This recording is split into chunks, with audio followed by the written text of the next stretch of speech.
Bonjour à tous, bienvenue dans notre monde de la spiritualité. Aujourd'hui, le titre de mon message peut être controversé. Le titre est « Des enfants du paradis en enfer ». Est-ce qu'il y a des bébés en enfer? Le texte que j'ai pris dans l'Écriture est « Nul ne peut venir à moi si le Père qui m'a envoyé ne l'attire » en Jean 6, 44. Nul ne peut venir à moi. Personne. Si le Père qui m'a envoyé ne l'attire. Et aujourd'hui, chers amis, pour bien faire différemment les choses, je vais toucher bien brièvement deux hérésies qui circulent auprès des croyants dits évangéliques. Je sais d'avance que mes observations seront jugées très sévèrement, mais de grâce, ayez le courage de m'écouter jusqu'à la fin avant de tirer des conclusions trop hâtives. Premièrement, j'aborderai l'hérésie de ceux qui croient qu'il va y avoir des bébés ou des enfants en enfer. Et deuxièmement, j'aborderai l'hérésie de ceux qui prétendent qu'il faut accepter Christ dans son cœur pour être sauvé de la perdition. Les bébés qui meurent. Un jour, un soi-disant, disons-le, un soi-disant chrétien évangélique qui se proclamait évangéliste, m'a dit que tous les bébés dont leurs parents ne sont pas des chrétiens iront en enfer. Ouais. Et de plus, il se basait sur le texte de l'apôtre Paul aux Romains qui dit « Car tous ont péché et sont privés de la gloire de Dieu ». Romains 3, 23. Car tous ont péché et sont privés de la gloire de Dieu. Au départ, ce passage-là ne parle pas des enfants qui pêchent, ni des bébés, car tous ont péché et sont privés de la gloire de Dieu. Mais enfin, s'il existait en quelque part en ce beau monde, dans une galaxie éloignée, un mécréant qui affirmait une si ignoble calomnie mensongère, eh bien, figurez-vous que c'est moi qui l'ai rencontré. Mes amis, vous resteriez surpris de ce que j'ai entendu comme stupidité et incohérence dans certains milieux évangéliques en ce qui concerne les doctrines bibliques, sans parler des croyances bizarroïdes provenant de sectes très connues et qui côtoient aussi des églises chrétiennes. Parce qu'il ne faut pas l'oublier qu'à l'intérieur de vos assemblées, il y a des sectes. Et ça, c'est primordial et nécessaire pour vous, nous dit 1 Corinthiens 11, 19. Et l'Écriture demeure très discrète au sujet de la mort des petits bébés et des enfants. Et j'éviterai de me montrer dogmatique. Je crois néanmoins parler au nom de l'ensemble de ceux qui adhèrent aux doctrines de la grâce, en affirmant que ces bébés font partie des élus de Dieu et sont par conséquent sauvés par la grâce. D'ailleurs, la moitié de la race humaine meurt en bas âge, et dans tout ça, on peut voir combien la population céleste s'accroît d'heure en heure. Et celle-ci est pour moi une grande part le sens de la postérité dont Christ rassasiera ses regards à cause du travail de son âme. Ésaïe 53, 11. C'est Jésus qui a dit que le royaume de Dieu est pour ceux qui leur ressemblent aux enfants, en Matthieu 19, 14. Et pour ma part, je crois que le Seigneur reçoit chaque jour et avec tendresse ces petits êtres qui, à peine arrivés en ce monde, en repartent aussitôt. Et je crois aussi que Dieu a inclus dans son décret d'élection tous ceux qu'il a décidé de reprendre en bas âge. Le décret de la réprobation ne concerne aucun d'eux, tout comme les handicapés mentaux et bien d'autres que j'ignore. En Matthieu 18, 3. Et je note aussi que l'enfant est un symbole de l'innocence et de l'entière dépendance. Il représente celui qui n'a aucun pouvoir, ni statut, et qui dépend entièrement de ses parents. D'ailleurs, Jésus a déjà comparé ses disciples à ses petits-enfants en Matthieu 10, 42 et en Matthieu 18, 6. Posons tout simplement cette question. Comment la théorie d'une élection conditionnelle fondée sur une foi connue d'avance par Dieu pourrait s'appliquer au salut de tous ces tout-petits? Et notez aussi qu'en revanche, l'élection divine souveraine et sans condition demeure logique et rationnelle à elle-même. Nul besoin d'introduire de nouveaux principes d'élection pour le salut de quiconque, qu'il soit jeune ou âgé. Oui, Dieu a prédestiné toutes choses depuis le commencement. Et à ce sujet, je vous propose les sermons numéro 6 et le sermon numéro 70 sur Denis Doyon YouTube, la prédestination et l'élection de Dieu, pour en savoir plus. Moi, je vous dis que les roues de la providence de Dieu avancent dans l'histoire de l'humanité et elles sont remplies Dieu sur tous les décrets de Dieu, afin que ceux-ci s'accomplissent parce que Dieu veille sur sa parole. Ézéchiel 1,18, Jérémie 1,12. Et sur ce sujet, je vous propose le sermon numéro 42, les profondeurs de Dieu. Je vais vous dire une vérité que très peu d'entre vous connaissent. Si l'homme est perdu, la responsabilité lui en incombe totalement. Et s'il est sauvé, son salut vient entièrement, totalement et inconditionnellement de Dieu. Et en théologie, on appelle ça une antimonie, c'est-à-dire deux vérités contradictoires. Et certaines églises proclament haut et fort le libre arbitre et à ce que je sache, Dieu ne voit rien d'avance de façon conditionnelle. Tout au contraire, il prévoit, il décide et agit unilatéralement selon sa volonté éternelle et immuable. Le libre arbitre est une invention humaine qui découle, j'oserais dire, des bas-fonds de l'enfer. Et à une autre question, à celle-ci, sur les enfants et les bébés en enfer, bien des chrétiens, là, qui m'ont dit qu'il va y avoir beaucoup plus de monde en enfer qu'au ciel. Mais souvenez-vous que je viens de vous dire que tous ces bébés qui meurent, tous ces enfants qui meurent, ne sont pas destinés pour l'enfer, mais vont directement sur le pectoral du Seigneur dans son cœur. Tout est grâce. C'est Jésus qui a dit, sans moi, vous ne pouvez absolument rien faire. En Jean 15, 16.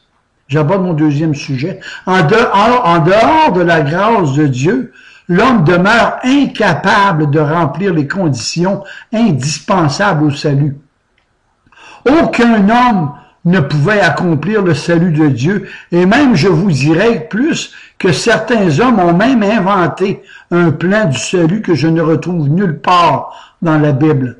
L'homme est incapable de se repentir et de croire sans l'aide de Dieu. Et si vous pensez pouvoir réfuter ces doctrines bibliques, c'est faux, car elles s'emboîtent les unes aux autres telles des pierres taillées avec précision. Et plus vous vous acharnez à les enlever, plus elles s'attachent fermement. Vous ne pouvez en croire une seule sans toutes les accepter. Et c'est ainsi que l'on se doit de reconnaître la totale dépravation de l'être humain. Il vous faut admettre que le salut doit venir uniquement de Dieu. Or, si lui qui a été offensé accorde le salut à la créature qui l'a offensé, il a le droit de donner ou de refuser sa grâce à son gré.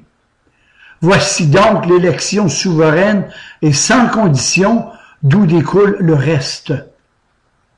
À une époque infestée par la théologie modernisme et où l'erreur se répand, l'homme de Dieu appréciera une arme au maniement facile à acquérir et à l'efficacité redoutable. Et cette arme, faut-il ajouter, faite de métal de la vraie Jérusalem, ne se rouille ni se brise. Sa logicité et son unité revêtent un avantage non négligeable. Recherchez dans l'histoire et voyez si vous trouvez des hommes plus consacrés, plus brûlants d'amour et généreux d'esprit que les champions de ces vérités.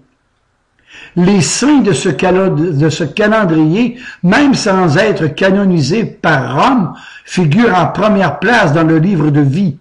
Ces hommes, ces femmes ont vécu et aimé cette vérité. Personne ne peut venir à moi si le Père qui m'a envoyé ne l'attire, comme je disais en Jean 6, 44. Personne ne peut venir à moi. Venir à Christ englobe la repentance, le renoncement à soi et la foi au Seigneur Jésus. Et tous ces éléments spirituels proviennent de Dieu par sa grâce irrésistible et prévenante. Et mon texte repoussera plusieurs personnes qui conçoivent le fait de venir à Christ comme étant l'action la plus facile au monde. Il s'agit pourtant d'une chose totalement impossible à l'homme si le Père ne l'attire pas. Mais d'où vient l'incapacité de l'homme? S'il s'agissait simplement d'une question de mouvement du corps, d'avancer un pied devant l'autre, tout homme possède la forme physique pour venir à Christ par une suggestion d'un habile prédicateur.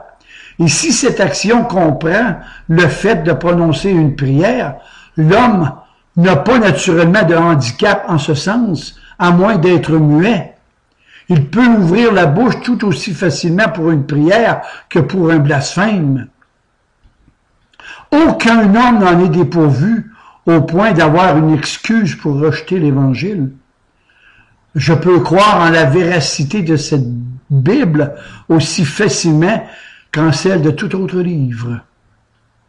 Et si croire en Christ vient de l'intelligence, j'ai autant de facilité pour croire en quiconque d'autre. Mon esprit peut, par un simple acte intellectuel, reconnaître la culpabilité du péché, tout aussi facilement que la gravité d'un meurtre. Donc, le problème ne se trouve pas dans le domaine physique, ni dans l'intellect, même si la corruption et la ruine forment après tout l'essence même de l'incapacité de l'homme à venir à Christ à cause de la chute et de son propre péché. Et cette nature s'est corrompue. Cette nature s'est dépravée et avilie au point de perdre sa capacité de venir à Christ sans le secours impératif du Saint-Esprit. Jean 16, 8. Et vous ne voulez pas venir à moi. C'est votre volonté. Je vais procéder par une illustration. Donnez un couteau à une maman et demandez-lui de poignarder son bébé, son enfant. Elle vous dira en toute sincérité de ne pas pouvoir commettre une telle action. Or, elle en a les capacités. Elle peut même en concevoir l'idée. Mais elle a néanmoins raison de se dire incapable de tuer son enfant, car son instinct maternel lui interdit d'accomplir un geste aussi contraire à sa nature. Et pareillement, la nature du pécheur répugne tant de venir à Christ que tout en possédant les facultés physiques et mentales nécessaires, s'il le désirait, là, il ne le peut ni ne le veut, à moins que le Père qui a envoyé Christ ne l'attire. Certains disent que l'homme peut être sauvé s'il le veut. Mon texte veut dire aussi aucun homme ne peut venir à Christ, et c'est Jésus lui-même qui le dit. Vous ne voulez pas venir à moi pour avoir la vie. Jean 5, 39. Vous ne voulez pas venir à moi pour avoir la vie. Moi, je vous dis qu'aussi longtemps que l'Écriture contiendra cette déclaration, l'on ne m'amènera pas à croire à quelque doctrine de la liberté de la volonté humaine. Vous savez, il est curieux de constater comment l'on discute du libre arbitre sans comprendre de quoi on parle. Croire que l'homme peut être sauvé s'il le veut n'a rien à voir avec la question qui consiste à savoir s'il désire naturellement se soumettre aux conditions humiliantes de l'Évangile de Jésus-Christ. Sur l'autorité de l'Écriture, j'affirme que la volonté de l'homme est si corrompue, portée au mal, hostile au bien, et rien ne la fera se tourner vers Christ sans l'influence surnaturelle et irrésistible du Saint-Esprit. Rien, absolument rien. Romains 3,12. L'incapacité de l'homme. Vous êtes invalide dans le sens de la spiritualité, l'incapacité de l'homme. Dites-moi, avez-vous déjà rencontré quelqu'un qui désirait venir à Christ sans l'aide du Saint-Esprit? Et en ce qui me concerne, moi, là, si Jésus n'était pas venu me chercher, je continuerais encore à errer loin de lui sans me chagriner. Et pour ma part, je ne vois pas dans ma Bible une seule personne qui a été à Christ sans que le Père les attire. Il ne s'agit pas d'une simple affirmation de ma part, mais d'une vérité clairement enseignée dans la Bible. Vous savez, l'homme possède une intelligence tellement obscurcie, une intelligence tellement aveugle, qu'il ne peut comprendre les choses spirituelles si Dieu ne lui ouvre pas son intelligence. 1 Corinthiens 2,14. L'homme naturel, l'homme animal ne peut pas comprendre les choses de Dieu. Psaume 73, 22. Tout vient de Dieu. Tout. Il a résolu de vous sauver. Essayez de décrire une autre illustration. Essayez de décrire les couleurs à un aveugle. L'homme est spirituellement aveugle et les merveilles de la croix de Christ ne l'attireront jamais car il ne le voit pas. Il est aveugle. Il est ténèbre, me dit ma Bible. L'homme s'émerveille devant les splendeurs de la création. Mais parlez-lui, par exemple, de l'alliance de la grâce, de la sécurité du croyant en Christ ou des beautés du Sauveur, et vous le verrez sourd à vos paroles. Il ne peut pas les comprendre. Il ne peut pas discerner les choses de Dieu sans au préalable avoir été régénéré et être devenu une nouvelle créature en Christ. 2 Corinthiens 5, 17. Si quelqu'un rencontre le Christ, il est une nouvelle création. Et j'oserais dire ici que le Seigneur nous enlève tout ce que l'on a, c'est-à-dire vos péchés, pour nous donner tout ce dont nous avons besoin. 1 Pierre 5, 10. L'on peut comprendre presque tous les aspects de la théologie intellectuellement, oui, mais pas spirituellement. Quelqu'un peut faire 4 années universitaires en théologie, mais il ne pourra pas comprendre intellectuellement, mais spirituellement, il est invalide, incapable. Il faut que Dieu intervienne dans votre cœur. Et le plus bel exemple est l'apôtre Paul, duquel il ne connaissait pas du tout le Seigneur dans son pharisianisme, avant que Dieu le convertisse sur le chemin de Damas. Et là-dessus, je vous propose le sermon numéro 16, la conversion de l'apôtre Paul, sur Denis Doyon YouTube, le numéro 16. Pourtant, dans toute la Bible, on voit toujours que c'est toujours Dieu qui fait les premiers pas. Car tous les hommes sont morts spirituellement. Éphésiens 2.8, 2.1 veut dire. Tous les hommes sont morts spirituellement. Notez aussi que la corruption des sentiments n'a pas besoin de mémorial. Hein? Pourquoi est-ce que les gens n'aiment pas discuter de la Bible? Pourquoi déteste-t-on tellement parler de Jésus-Christ? Pourquoi même les disciples montrent-ils tant de tiédeur à son égard à Jésus? Et par nature, l'homme aime ce qu'il devrait détester et inversement. Sa nature dépravée, déchue, dépravée, l'attache beaucoup plus à la vie présente qu'à la vie à venir, la vie éternelle. Les effets de la chute amènent l'homme à préférer le péché à la justice et les voies de ce monde à celles de Dieu. Jean 1,5, Hébreux 11,25. Je vous dirais aussi que l'homme a la conscience défigurée. Remarquez aussi que sa conscience n'est pas morte, mais déchue, et son pouvoir est dénaturé.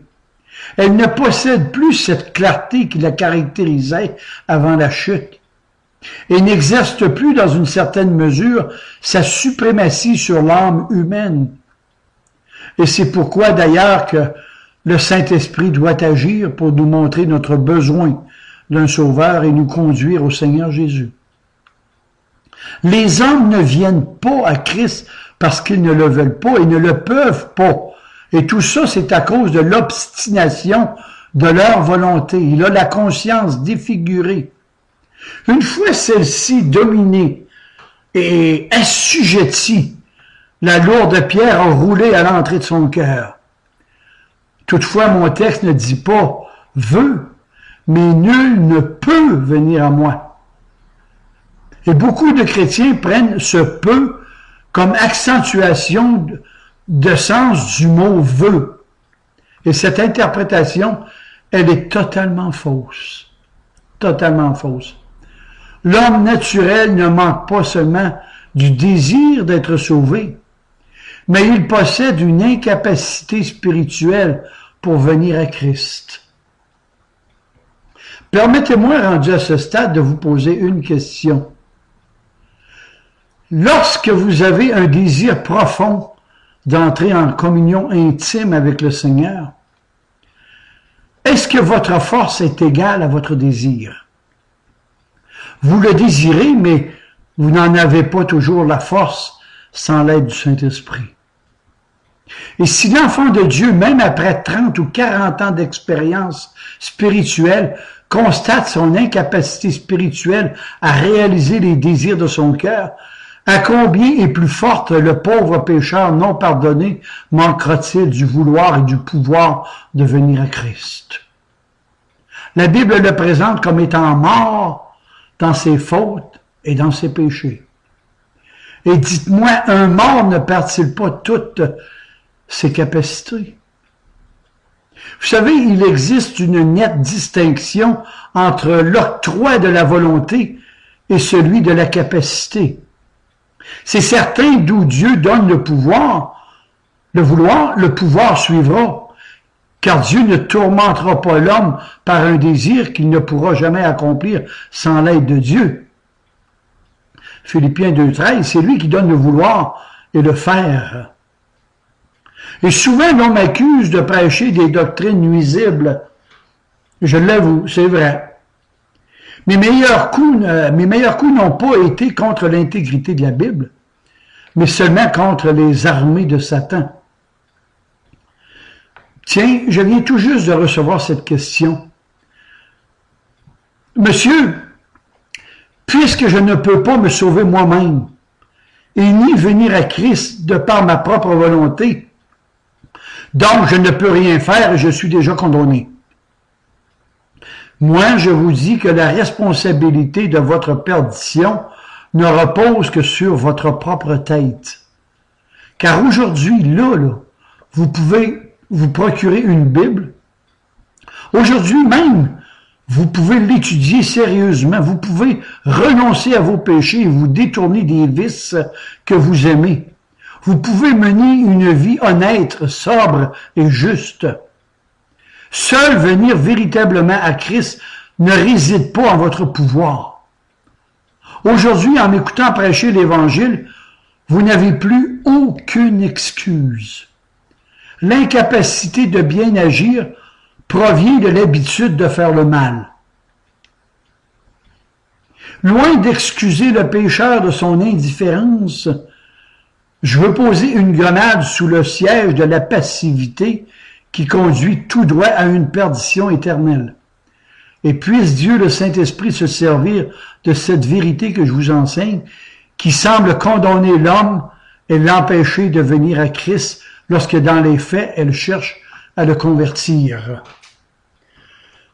Alors la question, c'est comment le Père attire-t-il? Ben, par la prédication de l'Évangile, diront plusieurs. C'est juste, mais c'est insuffisant. Jésus s'adressait aux gens de Capernaum, duquel il avait souvent annoncé la malédiction de la loi et les invitations à l'Évangile, et devant qui il avait accompli un très grand nombre de miracles. Or, si les hommes ne venaient pas à Christ, même en sa présence, il est évident que le Père n'attire pas seulement par la prédication. Dites-vous que le Saint-Esprit n'essaie pas de persuader par une pression morale, car il connaît un meilleur moyen pour pénétrer un cœur. Il attire en créant en lui le désir de venir à Christ, agissant sur la volonté par un processus mystérieux de sorte qu'il la tourne dans une nouvelle direction. Et plus encore, j'oserais dire ceci, et retenez-le celle-là. L'homme est sauvé avec son plein consentement contre sa volonté. Je le répète, l'homme est sauvé avec son plein consentement contre sa volonté. En d'autres termes, Dieu sauve l'homme avec sa volonté naturelle non régénérée. Psaume 71, 3, Éphésiens 1, 4, 2 Pierre 2, 10, il y en a beaucoup comme ça.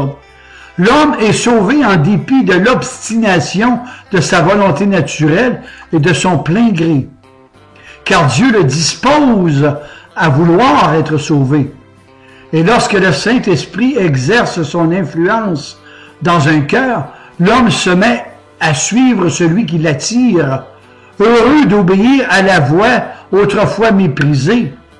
Ainsi, le point essentiel réside dans l'action exercée par Dieu sur la volonté. C'est une réalité, une vérité incontestable, mais un mystère inaccessible à l'homme. Voilà ce que Jésus essayait d'expliquer au chef religieux Nicodème, Jean 3, les versets 1 à 16. Voici le fonctionnement du salut. L'homme, depuis son enfance, possède une assez haute opinion de lui-même, ce qui constitue le pire obstacle pour venir à Christ par ses propres efforts, malgré ses religions, et bien souvent, dans le domaine de la spiritualité, mieux vaut être seul avec Dieu que mal accompagné. Le Saint-Esprit de Dieu commence donc par lui dévoiler l'état de son cœur et lui montrer l'existence du terrible cancer qui le ronge. L'homme est découragé par l'énormité de ses péchés. Il décide de se réformer et de faire tous ses efforts pour se déculpabiliser, mais il ne le peut pas. Et l'Esprit lui ôte toutes ses illusions de puissance et de force. Et cet homme tombe à genoux en agonie, désespéré d'être jamais sauvé. Le Saint-Esprit lui ouvre alors les yeux de son âme et lui dit « Regarde cette croix. Cet homme est mort pour sauver les pécheurs. Tu te considères comme un pécheur, alors il est mort pour te sauver. » Et là, bien plein de tendresse avec sa merveilleuse influence, il permet à son cœur de croire et d'aller à Christ pour trouver la paix avec Dieu qui surpasse toute intelligence et garde son cœur et ses pensées en Jésus-Christ, Philippiens 4, 7. Et ce processus s'accomplit sans aucune contrainte et l'homme va à Christ aussi volontairement que si aucune autre influence ne s'exerçait sur son cœur. Et toutefois, cette influence se doit d'exister, sinon personne ne viendrait ni ne pourrait aller vers Jésus-Christ. Moi, je vous dis que si votre religion n'offre pas un meilleur fondement que vos propres efforts, elle ne vous servira à rien devant le tribunal divin. Rien ne résistera pour l'éternité qui ne provient pas de l'éternité. Et lorsque vous aurez perdu tout espoir de vous sauver, j'aurai alors espoir que Dieu a commencé son œuvre de grâce en vous. Celui qui a le désir, même si la force lui manque encore, fait déjà l'objet de cette œuvre que Dieu ne laissera pas inachevée. Lorsque Dieu commence une œuvre, il l'a finie, nous dit Philippiens 1,6. Mais il faut dire aussi, toi qui es un pécheur indifférent, Sache que ton salut se trouve entièrement à sa merci. Vous avez péché contre Dieu et vous méritez sa colère. S'il veut vous condamner et décide de faire éclater sur vous sa colère, c'est l'enfer qui vous attend et vous ne pouvez rien faire pour résister à sa volonté et ni empêcher son objectif.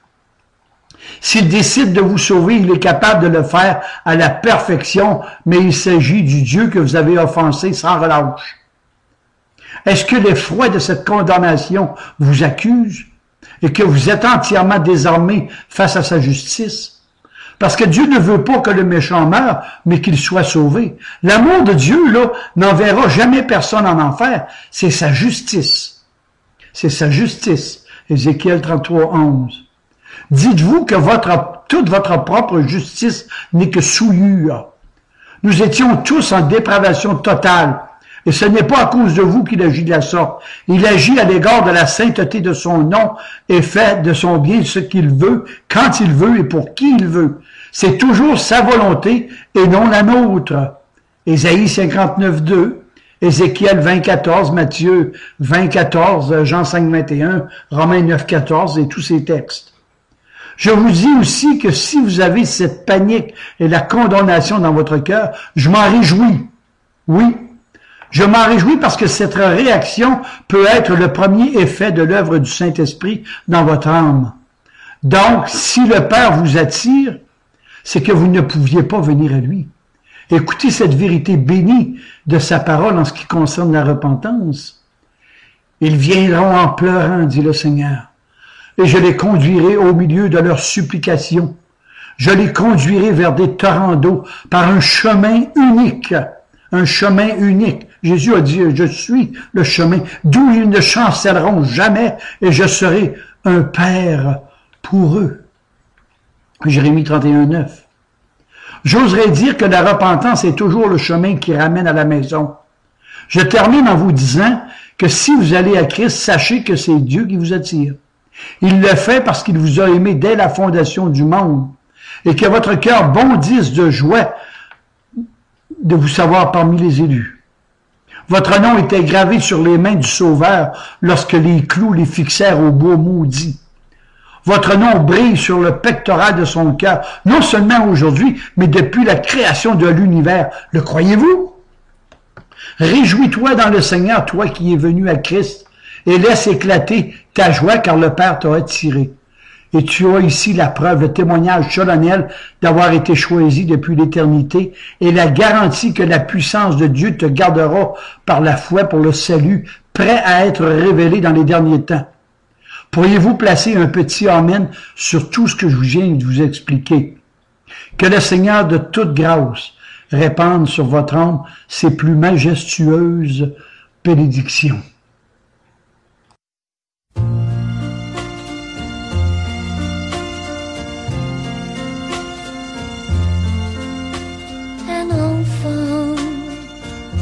Ça vous décroche un rêve, ça le porte à ses lèvres et ça part en chantant.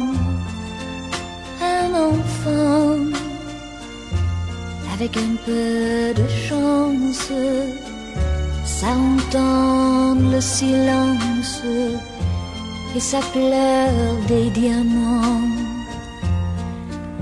Et ça rit à n'en savoir que faire. Et ça pleure en nous voyant pleurer. Ça s'endort de l'or sous les paupières. Et ça dort pour mieux nous faire rêver. Un enfant, ça écoute le merle qui dépose ses perles sur la portée du vent. Un enfant, c'est le dernier poète d'un monde qui s'entête à vouloir devenir grand. demande si les nuages ont des ailes.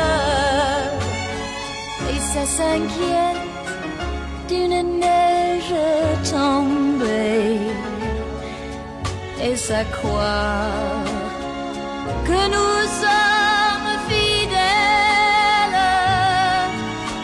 Et ça se doute qu'il n'y a plus de fée.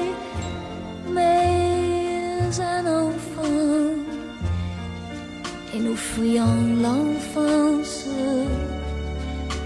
Un enfant, et nous voilà passant.